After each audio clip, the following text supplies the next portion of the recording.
ओम नमः शिवाय। तुलसी में जल डालने से कौन सा फल मिलता है? चलो आज के इस वीडियो में जानते हैं मित्रों। आप सभी को सावन माह की हार्दिक शुभकामनाएं। मित्रों, सावन का महीना बहुत ही पवित्र महीना होता है। इस महीने में भगवान शंकर की पूजा होती है। सावन के महीने में मुख्य रूप से तुलसी माता का पूजन किया जाता है। हिंदू धर्म में तुलसी के पौधे को बहुत ही पवित्र पौधा माना जाता है। तुलसी के पौधे में साक्षात भगवान श्री हरि विजी और माता लक्ष्मी जी का वास होता है। यदि कोई भक्त कभी भी किसी को भोग लगाता है तो भगवान विष्णु तुलसी पत्र के बिना किसी भी प्रकार का भोग स्वीकार नहीं करते हैं। तुलसी को भगवान श्री हरि विष्णु की अर्धांगिनी भी कहा जाता है। इसीलिए जो भी मनुष्य तुलसी की पूजा करता है वह कभी भी गरीब नहीं रहता है। जो भी मनुष्य रोज तुलसी माता को जल देता है उसकी कभी दुर्गति नहीं होती है। ऐसा मनुष्य घोर पाप करने के बाद भी नरक में नहीं जाता है। मित्रों, चलो मैं आप सभी को एक कथा के माध्यम से बताता हूं कि तुलसी को जल देने से कौन सा फल मिलता है। मित्रों, एक समय की बात है। भगवान भोलेनाथ जी के पास माता पार्वती जी आती है और देवों के देव महादेव से कहती हैं कि हे स्वामी, आप तो तीनों लोगों के स्वामी हैं। आपने समुद्र मंथन के समय समस्त संसार के मनुष्य को विष से बचाने के लिए आपने उस विष को पिया था। आप देव के देव हैं, परंतु आप फिर भी इस तुलसी के पौधे की पूजा क्यों करते हैं? इसे नित्य जल क्यों चढ़ाते हैं? मैं इस पौधे को जल चढ़ाने का महत्व जानना चाहती हूं। माता पार्वती की बात सुनने के बाद भगवान भोलेनाथ बोले कि हे देवी पार्वती, तुलसी साक्षात लक्ष्मी जी का ही रूप है और माता लक्ष्मी धन की देवी है और माता लक्ष्मी की नित्य पूजा करने के करोड़ों फायदे हैं जो मनुष्य को पता नहीं होते हैं। और तो और तुलसी के पौधे पर जल चढ़ाने मात्र से मनुष्यों के करोड़ों पाप नष्ट हो जाते हैं।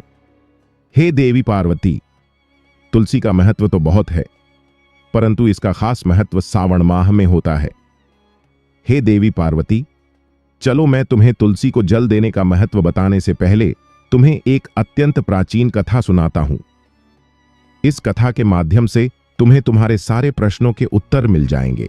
इसीलिए तुम इस कथा को ध्यान से सुनना। इस कथा को सुनने मात्र से ही समस्त पाप नाश हो जाते हैं।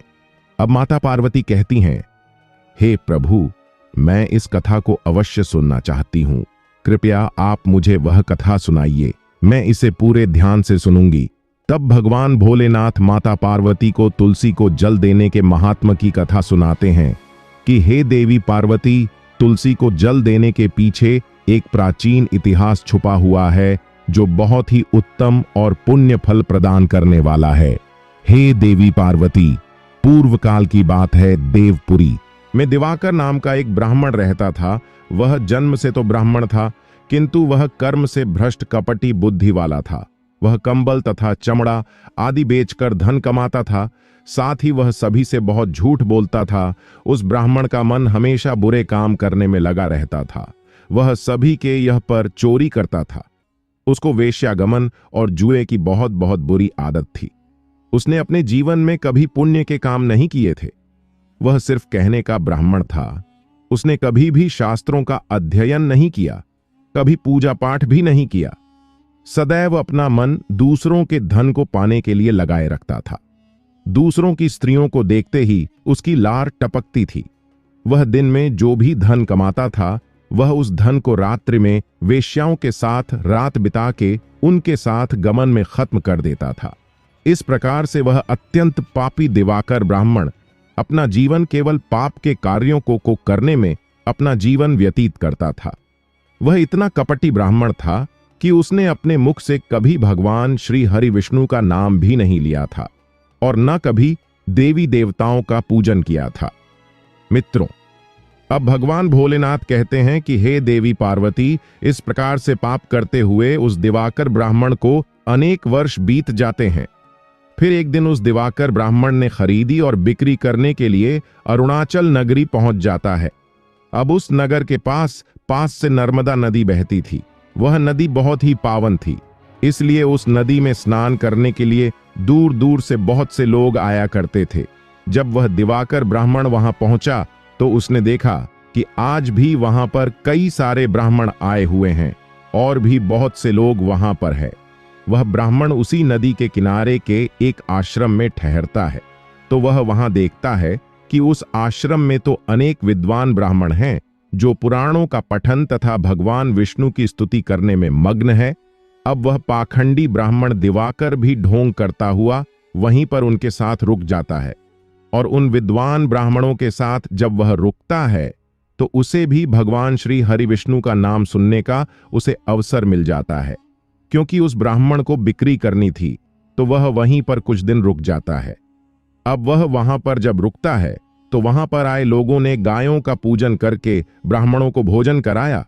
तो उस पापी ब्राह्मण ने भी उन सभी के साथ बैठकर भोजन किया और भगवान का प्रसाद भी ग्रहण किया। अब वहीं पर उस आश्रम में एक तुलसी का पौधा था। सबको देखकर वह पाखंडी ब्राह्मण भी जाने अनजाने में ही उस तुलसी के पौधे में जल डालने जाने लगा था। वह श्रद्धा भाव से नहीं जाता था। उसके मन में कोई विचार नहीं था कि वह क्या कर रहा है। वह रोज सुबह उठकर एक पात्र में पानी लेकर तुलसी के पौधे में डालता था। उसे ऐसा करते करते लगभग 1 माह बीत चुका था। अब उस पाखंडी ब्राह्मण ने जो भी कार्य किए थे वह सावन में किए गए थे। क्योंकि वह ब्राह्मण तो पाखंडी था तो उसे कुछ पता नहीं था कि सावन का महीना चल रहा है। मित्रों, अब भगवान भोलेनाथ कहते हैं, हे देवी, एक दिन की बात है, जब वह ब्राह्मण आश्रम में सोया हुआ था तब उस स्थान पर एक सर्प आ गया, और जब वह ब्राह्मण सो रहा था तो उस सर्प ने उसे नींद में ही काट लिया। उस पापी ब्राह्मण की नींद में ही मृत्यु हो गई। सुबह जब अन्य ब्राह्मणों ने उसे बेहोश अवस्था में देखा तो उन्होंने उसके मुख में तुलसी पत्र और तुलसी का जल डाल दिया, परंतु उसको होश नहीं आया। फिर सभी ब्राह्मणों को पता चला कि उसकी मृत्यु हो गई है। उस पापी ब्राह्मण की मृत्यु के बाद उसकी आत्मा को लेने के लिए उस स्थान पर यम के 2 दूत प्रकट हुए और उसे पकड़कर यमलोक ले जाने लगे। जब वह यम के दूत रास्ते में ब्राह्मण को ले जा रहे थे तब वह पापी ब्राह्मण विलाप करने लगा और यमदूतों से कहने लगा, हे यमदूतों, मुझे आप कहां ले जा रहे हो? मेरी मृत्यु किस कारण से हुई है? मैंने कौन सा पाप किया है? तब यमदूतों ने कहा, अरे पापी दुष्ट ब्राह्मण, तूने जन्म से लेकर मृत्यु तक बहुत पाप किए हैं।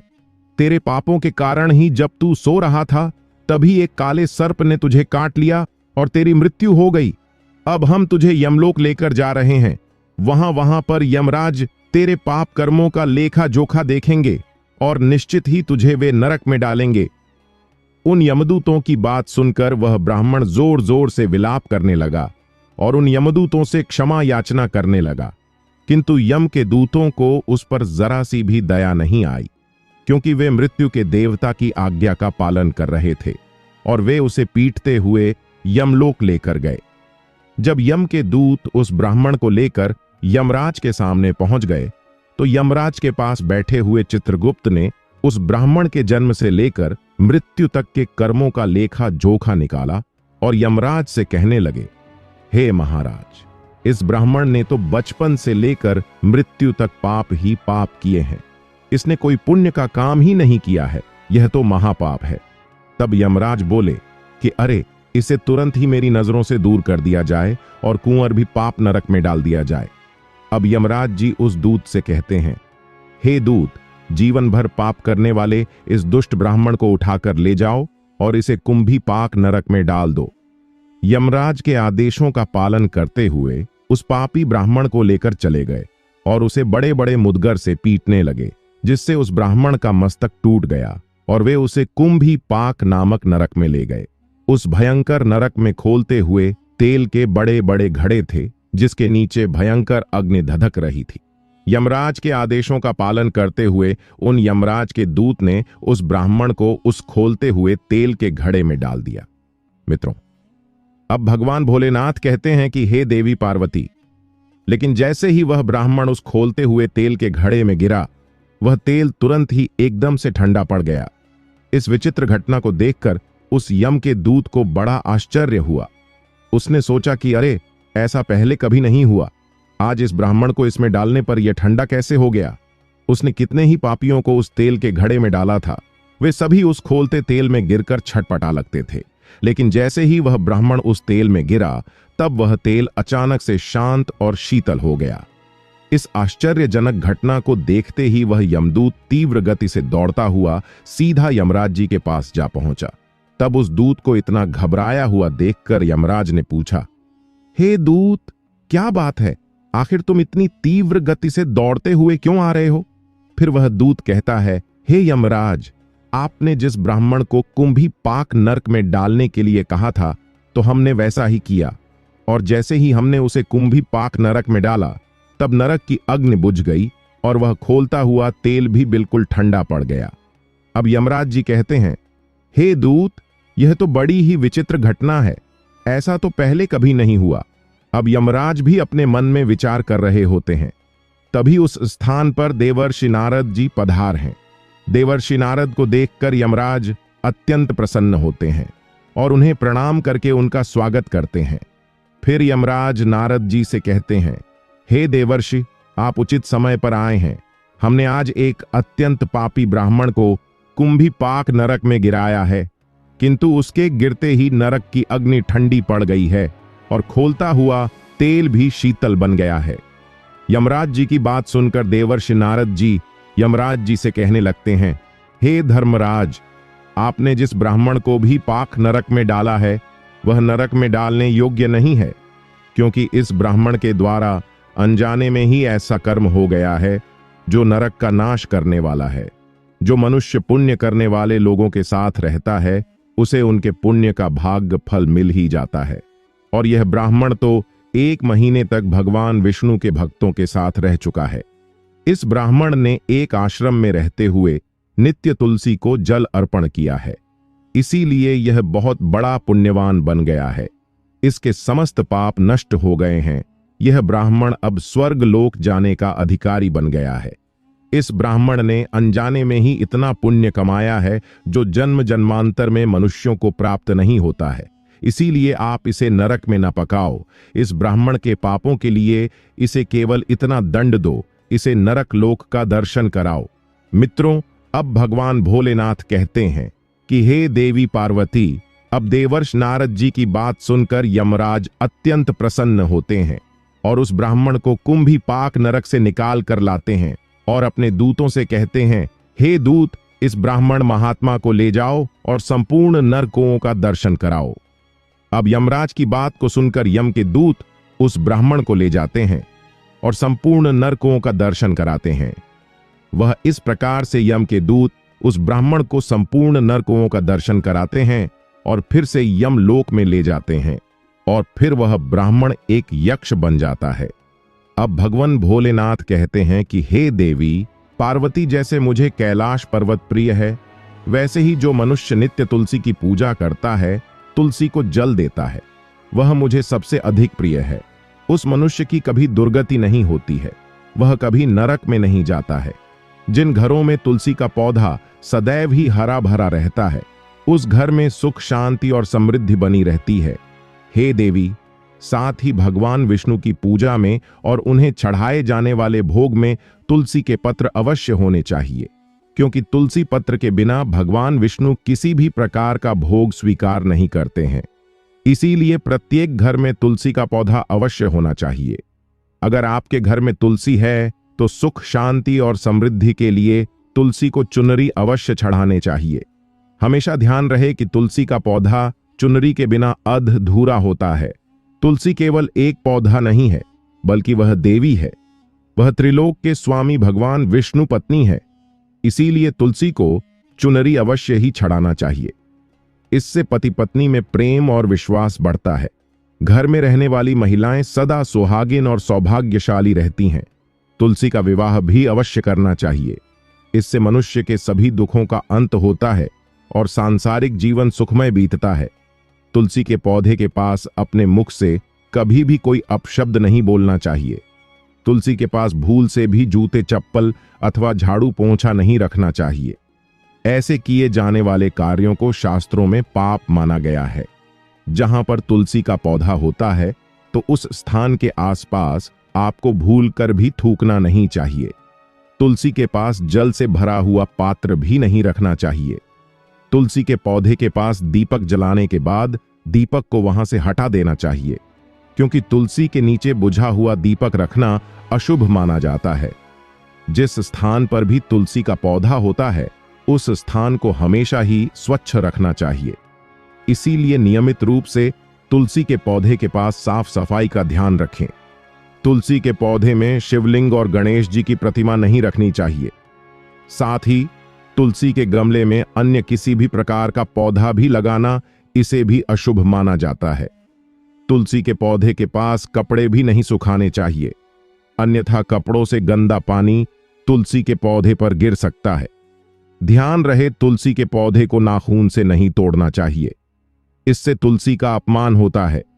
यदि तुलसी के पत्ते सूख कर गिर जाते हैं तो उन्हें कचरे में नहीं फेंकना चाहिए। उन पत्तों को आप तुलसी की मिट्टी में ही दबा देना चाहिए और रविवार के दिन तुलसी के पत्ते नहीं तोड़ने चाहिए और ना ही रविवार को तुलसी को जल चढ़ाना चाहिए। बाकी अन्य दिन नित्य बिना चूके तुलसी को सुबह जल देना चाहिए और शाम के समय एक दीपक जलाना चाहिए। अक्सर महिलाएं स्नान के बाद अपने बाल खुले रखकर ही तुलसी को जल देती हैं। ऐसा करना भी पाप माना जाता है। महिलाओं को इस बात का हमेशा ही ध्यान रखना चाहिए। महिलाओं को हमेशा ही अपने बाल बांधकर माथे पर सिंदूर लगाकर ही तुलसी में जल चढ़ाना चाहिए। इससे उस स्त्री को तुलसी का आशीर्वाद प्राप्त होता है। घर में तुलसी का पौधा लगाते समय ध्यान रहे कि इसके लिए गंदी मिट्टी का उपयोग नहीं करना चाहिए। तुलसी के पौधे के लिए शमशान की अथवा गंदगी वाले स्थान की मिट्टी का कभी उपयोग नहीं करना चाहिए। इससे तुलसी मां रूठ जाती है और सूखने लगती है। तुलसी का पौधा कभी गंदे स्थान पर नहीं लगाना चाहिए, जैसे नाली अथवा बाथरूम के पास। इन स्थानों पर तुलसी का पौधा कभी नहीं लगाना चाहिए, अन्यथा गंदा पानी तुलसी के पौधे में गिर सकता है, जो प्रत्येक मनुष्य के लिए बहुत ही अशुभ माना गया है। घर में तुलसी का पौधा कभी सूखना नहीं चाहिए। शास्त्रों में ऐसी मान्यता है कि तुलसी के पौधे के सूखने से अकाल ही मृत्यु की सूचना प्राप्ति होती है। घर में तुलसी का पौधा सूख जाए तो घर की सुख समृद्धि खत्म हो जाती है। सूखी हुई तुलसी में मां लक्ष्मी का वास नहीं होता है। शास्त्रों के अनुसार मासिक धर्म के दौरान महिलाओं को तुलसी के पौधे में पानी नहीं डाल चाहिए और तुलसी को स्पर्श भी नहीं करना चाहिए। यह उन महिलाओं के लिए वर्जित है। तुलसी को बिना स्नान किए जल नहीं देना चाहिए और पैरों में चप्पल आदि पहनकर भी तुलसी को जल नहीं देना चाहिए। तुलसी को जल देते समय ध्यान रहे कि वह जल आपके पैरों पर ना पड़े, इससे तुलसी माता का अपमान होता है। मित्रों, अब भगवान भोलेनाथ कहते हैं कि हे देवी पार्वती, तुलसी पर कभी झूठा पानी नहीं डालना चाहिए। इससे तुलसी माता रुठ जाती है और नित्य तुलसी के दर्शन से मनुष्य को स्वर्ग की प्राप्ति होती है और तुलसी पत्र के सेवन से उसके सभी पाप नष्ट हो जाते हैं। तुलसी का पौधा हमेशा ही घर के सामने लगाना चाहिए। इसे पूर्व अथवा उत्तर दिशा में लगाने से सबको शुभ संकेत प्राप्त होता है। तुलसी के पास मरुस्थलीय पौधे रखना बेहद अशुभ माना जाता है। ऐसे पौधों से नकारात्मक ऊर्जा निकलती है। शास्त्रों में कहा गया है, जिन पौधों से हरी भरी कलियों की उत्पत्ति ना हो, उसके स्थान पर कांटे निकलते हो, तो ऐसे पौधों को तुलसी के पास कभी रखना नहीं चाहिए। शास्त्रों में केले के पौधे का विशेष महत्व बताया गया है। अगर तुलसी के पौधे के पास केले का पेड़ लगा देते हैं तो इसका कई गुना अधिक लाभ प्राप्त होता है। केले के पेड़ में भगवान विष्णु का वास होता है। इसे तुलसी के पास लगाने से घर में सुख समृद्धि आती है। तुलसी के पौधे में शालिग्राम अवश्य रखना चाहिए। तुलसी के गमले में शालिग्राम रखने से तुलसी का और भी अधिक शुभ प्रभाव आपको देखने को मिलेगा। शालिग्राम भगवान विष्णु का निराकार रूप माना जाता है। यह काले रंग का पत्थर होता है जिसे विलक्षण और मूल्यवान माना गया है। इसे अगर तुलसी के गमले में रखेंगे तो आपके घर से संपूर्ण नकारात्मक ऊर्जा नष्ट हो जाएगी। घर में केवल एक ही शालिग्राम की पूजा करनी चाहिए। पुराणों में कहा गया है, भगवान विष्णु की मूर्ति से बढ़कर शालिग्राम का पूजन करना ज्यादा उत्तम होता है। शालिग्राम को चंदन लगाकर उस पर एक तुलसी का पत्ता रखना चाहिए। प्रतिदिन शालिग्राम को पंचामृत से स्नान कराना चाहिए। ऐसा करने से सभी जन्मों के पाप नष्ट हो जाते हैं। शालिग्राम सकारात्मकता और सात्विकता का प्रतीक होता है। अब भगवान भोलेनाथ कहते हैं कि हे देवी पार्वती, जो भी मनुष्य मेरे द्वारा बताई गई इन बातों पर अमल करता है वह निश्चय ही बहुत ही जल्द सुखी और करोड़पति बन जाता है। तब माता पार्वती कहती हैं कि हे नाथ, आपका मुझे इस कथा का श्रवण कराने के लिए धन्यवाद। तो दोस्तों, इस प्रकार से भगवान भोलेनाथ ने देवी पार्वती को तुलसी के पौधे को जल देने का महत्व बताया है और घर में तुलसी का पौधा लगाने के नियम बताए हैं।